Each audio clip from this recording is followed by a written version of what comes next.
I'm Monty Matthews of montysham.com, and I want to show you how to carve a beautiful ham.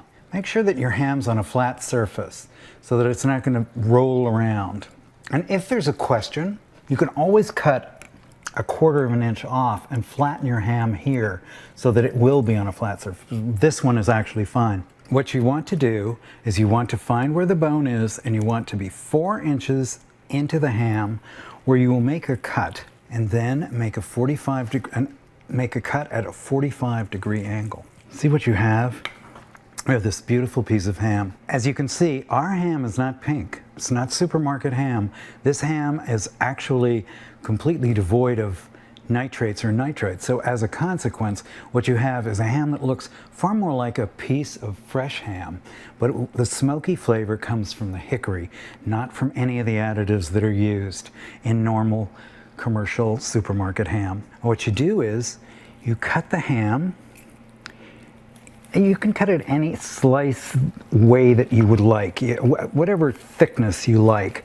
1/8 of an inch is really a very nice size for, you really need a sharp knife for this, and I've just had to change mine because it wasn't sharp enough.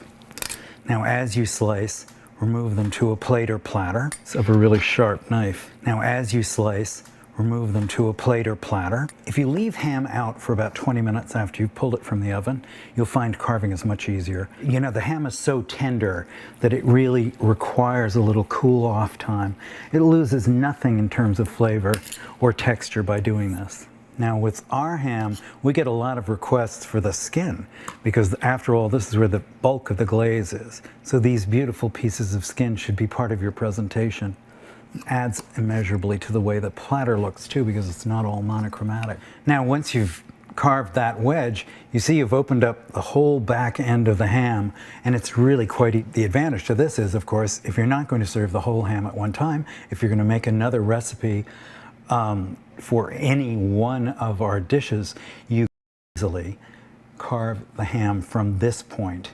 I'm Monty of Monty's Ham, and I say if I know how to carve it, you now know how to carve it. I'm no professional carver, but that's how to carve a big, beautiful ham.